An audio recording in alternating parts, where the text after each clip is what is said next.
The first thing I noticed was the cigarette smoke.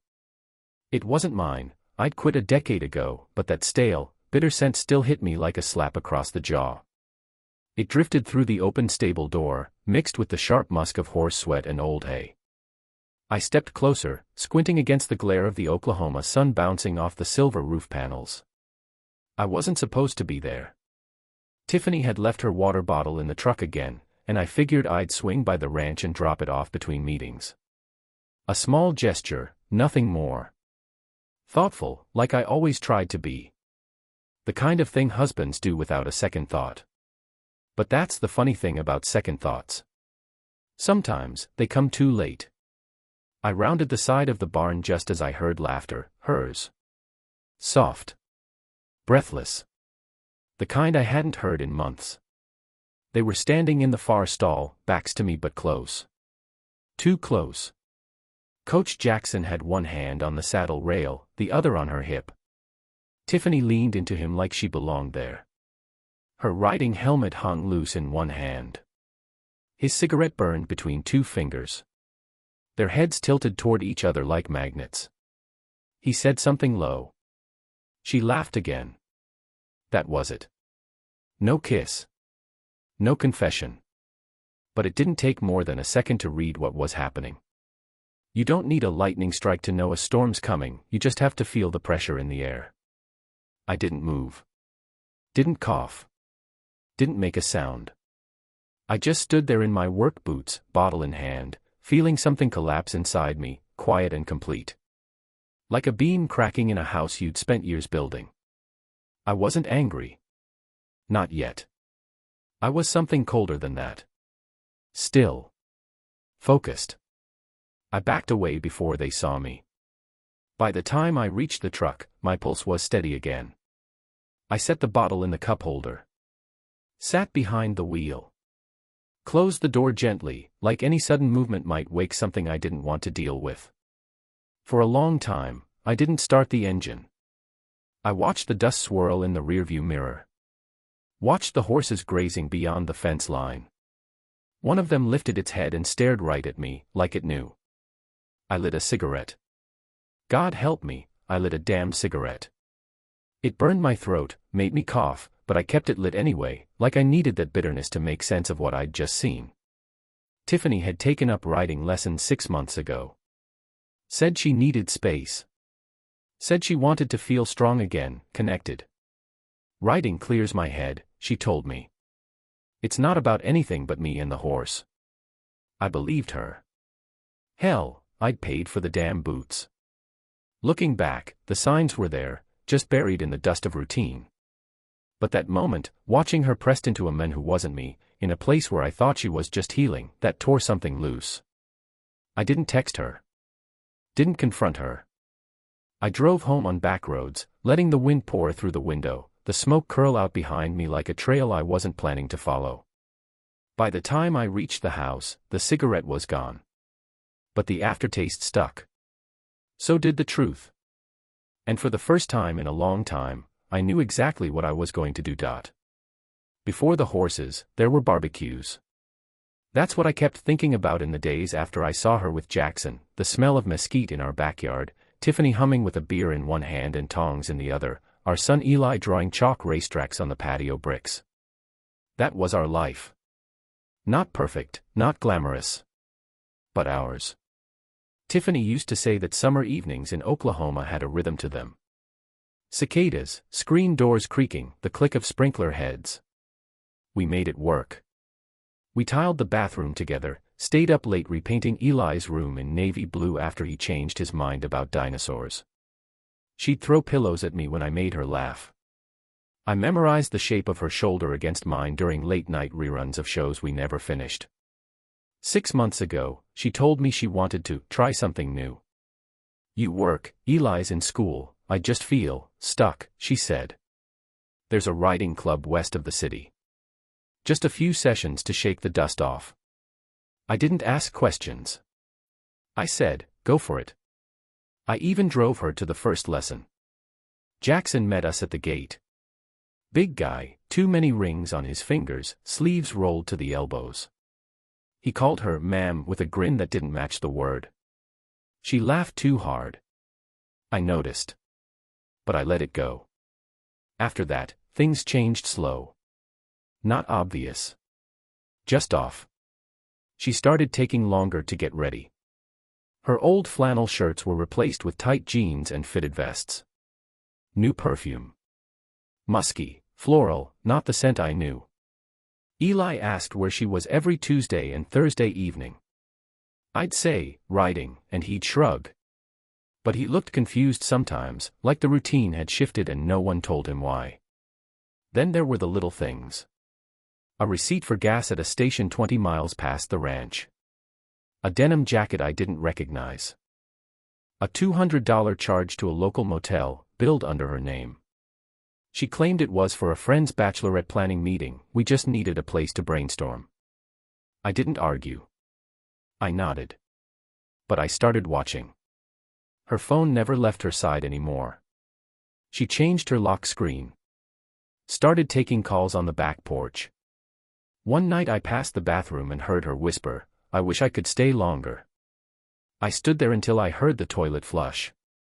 When I asked who it was, she said, "Just Tara. Girl stuff." Then smiled like that made it untouchable. At first, I wanted to believe it was all in my head. People hit rough patches. We'd been together 12 years. Maybe she just needed air. But air doesn't come with lies. A few weeks later, Eli came back from a sleepover with a story. "We saw Mom's truck at the ranch last night," he said. "Me and Mason.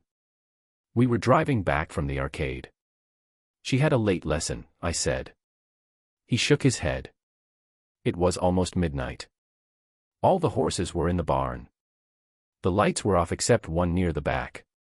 That stayed with me. I didn't sleep much that night. I started checking our shared calendar.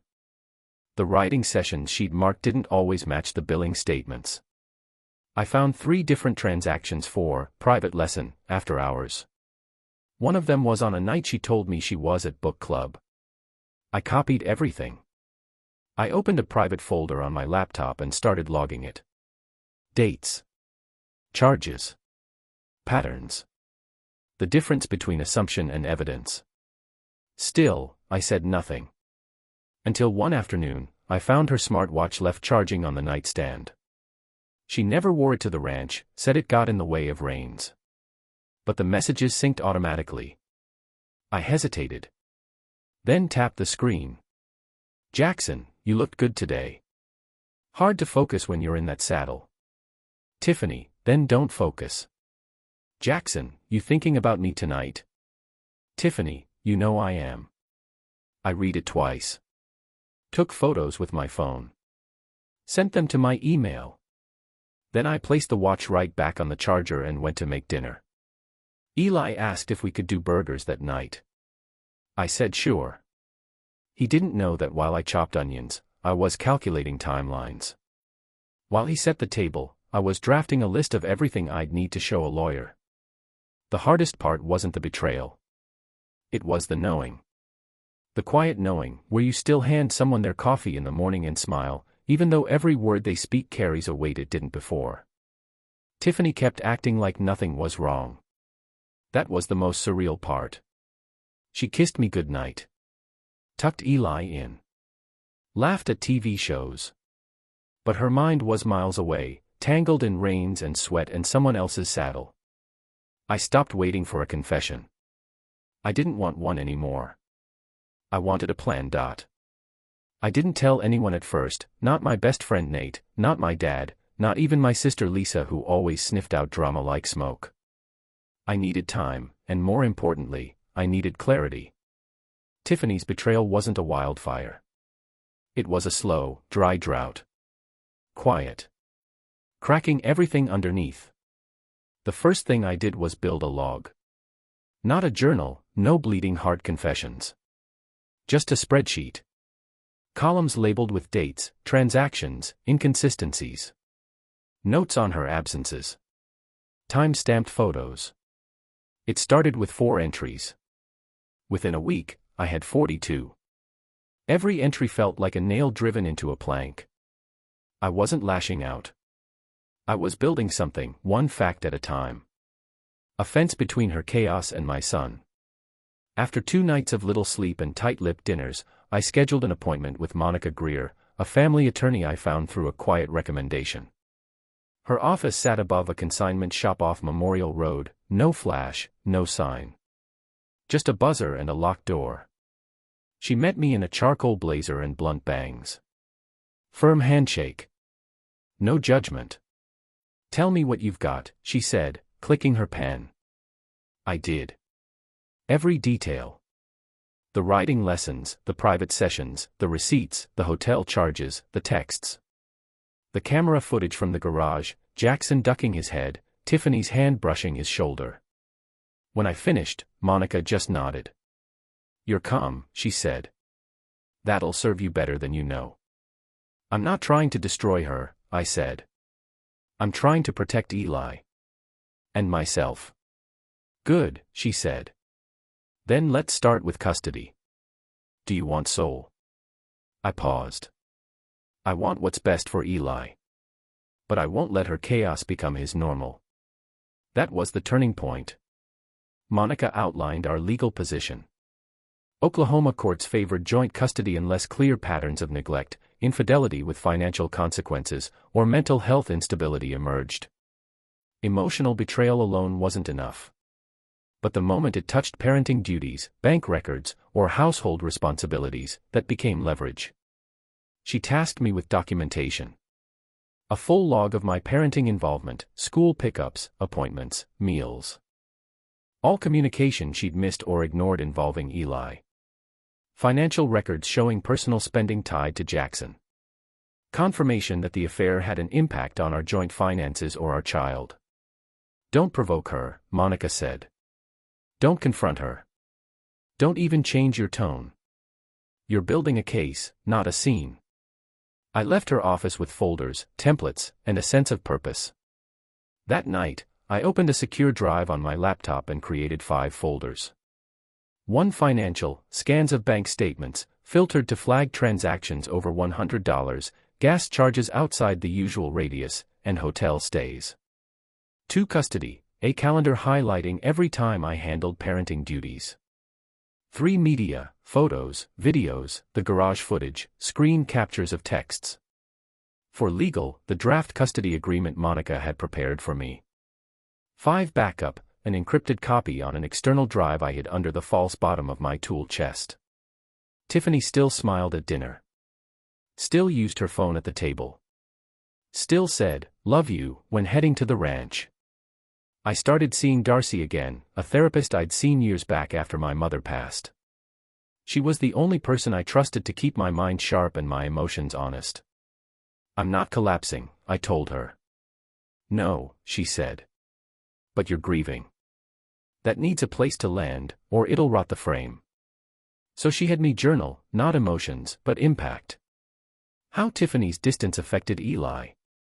Missed dinners. Late pickups. The subtle but constant tension in the house.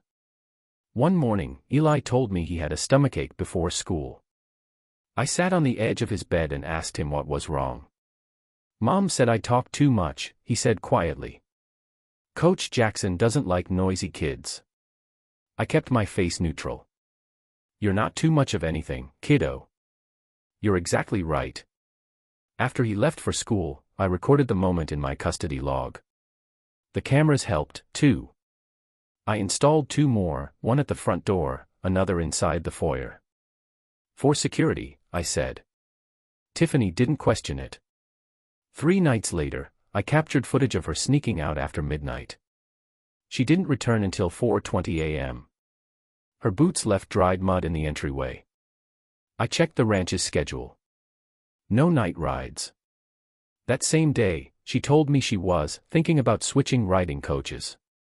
"Jackson's just a little too intense," she said, not meeting my eyes. I said nothing. Let her dig her own grave. I filed the new footage in the media folder.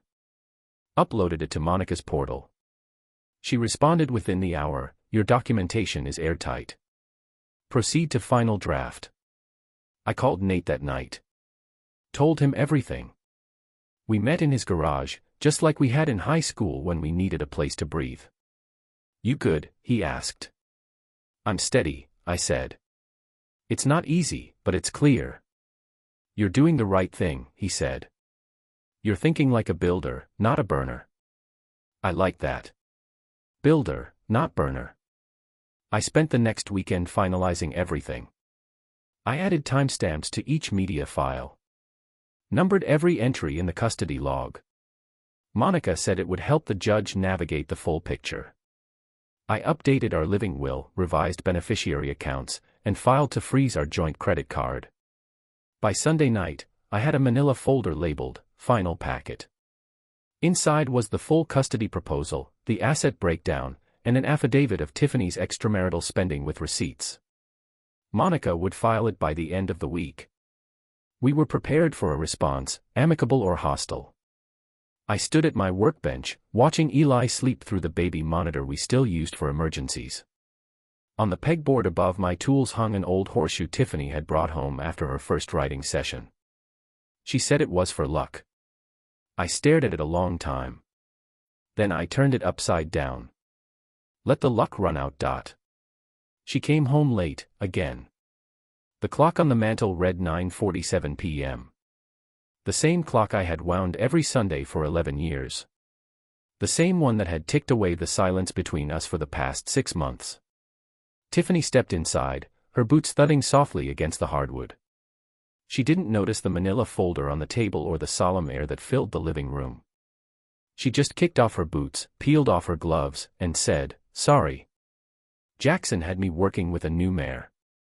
I looked at her for a long second. "We need to talk." That got her attention. She froze halfway to the kitchen, eyes narrowing just slightly. "Is everything okay?" "No," I said. "But it will be." She stepped closer. The light from the table lamp cast sharp shadows on her face. I could see the sun lines etched deeper than they were a year ago. She used to be all brightness and speed. Now, she looked like someone mid-freefall, pretending they had wings. "What's this about?" she asked, nodding at the folder. I slid it toward her. "Open it." She hesitated, then sat across from me. Her fingers unlatched the clasp. She pulled out photos, printed messages, transaction logs, the draft custody agreement. I watched her eyes scan the contents. Watched her breath stutter. Then came the look. Not shock. Not denial. Just resignation. "You've been watching me," she said. "I've been documenting," I replied.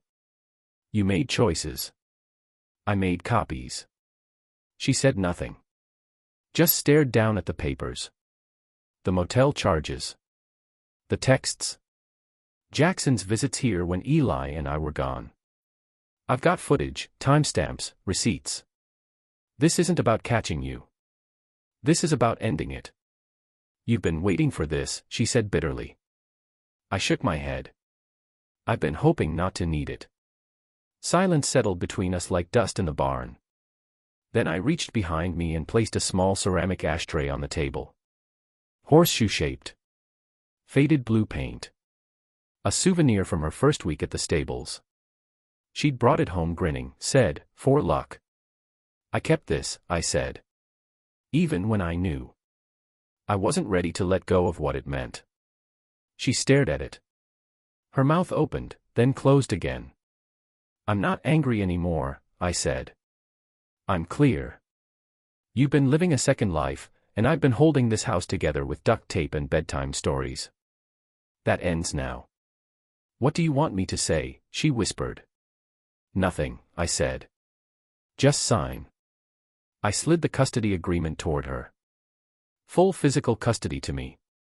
Visitation privileges based on stability. A property division that was more generous than necessary, considering the affair. Her hands trembled. "And if I don't?" "You can fight it," I said. "But everything you need to lose is in that folder. And everything I need to win is already with my lawyer." She stared at the ashtray. Her fingers brushed its edge. "I never meant to hurt you," she said. "But you did." Another long silence. Then, she nodded. I'll have my lawyer call yours. I stood. Picked up the ashtray. Held it for a moment.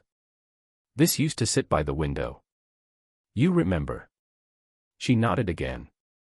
I turned it over in my hands, then placed it face down on the mantel beside the old clock. Not gone. Just put away. Just like us. 3 weeks later, the papers were signed. Tiffany didn't contest the custody agreement. Her lawyer negotiated minor edits to the visitation terms, Sunday evenings twice a month, supervised if necessary. She didn't fight for the house. She didn't ask for alimony. It was as if she wanted the escape more than the settlement. I kept the house, Eli's school schedule, and our savings, minus a reduced portion awarded to her. Monica said it was one of the smoothest resolutions she'd seen, given the circumstances. But I knew the truth. It wasn't smooth. It was surgical. Eli didn't ask many questions. I sat him down with a therapist, someone trained to walk him through the emotional mess without putting the weight on his shoulders. I told him, simply, Mom and I won't be living together anymore. But I'll always be right here. He nodded. Then asked if we could still go fishing on Saturdays. I said, every single one.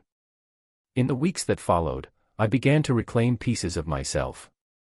I cleared out the garage, not out of anger, but to make space. Tiffany saddle, boots, and framed rodeo posters went into a storage bin I left on her mother's porch. In their place, I set up my old workbench. I started making things again, cutting boards, toy chests, little things that gave my hands something to do while my mind settled. Eli helped. He liked using the small hammer, the smell of pine shavings. We built a birdhouse together and painted it red. One evening, I invited Nate over. We sat in the garage with the overhead light buzzing and 2 lawn chairs angled toward the sunset. You look better, he said. Lighter. I feel like the floor stopped shifting, I said. It's not happy yet. But it's steady. He nodded, cracking open a beer. Steady's a good start. I smiled. Then glanced at the shelf above the workbench. The ashtray was there, horseshoe-shaped, still upside down. A reminder. Not of her. But of the moment I took the reins back. Darcy encouraged me to write, she said clarity breeds clarity. So I started journaling again. Not about Tiffany. But about rebuilding. About fatherhood, routines, boundary setting. I turned a few entries into blog posts. I called the site The Quiet Rebuild. No promotion, no fanfare. Still, people found it. Some left comments. One man wrote, I thought staying calm made me weak. You proved it makes you strong. That meant more than I expected. I started walking every morning before work. Just 20 minutes. Down past the feed store, around the loop near the old red silo. Sometimes Eli came with me. Sometimes I went alone and just listened to the wind through the trees. One Saturday, I passed the stable. Jackson was out front, talking to someone by the corral. I kept walking. Didn't flinch. Didn't speed up. He didn't even look my way. And I felt nothing. Not anger. Not fear. Just nothing. That was the win. It wasn't the house. It wasn't the custody. It was this silence in my chest, this clean, steady quiet that came when the noise was gone. Back home, Eli was on the porch painting a new birdhouse. Want to help? He asked. Always, I said, setting down my keys. He handed me a brush. Let's make this one green. We painted in silence. Just the two of us. No masks. No lies. No second life waiting in the shadows. When we finished, I added it to the tree beside the first one. A small row of color, growing branch by branch. Just like us.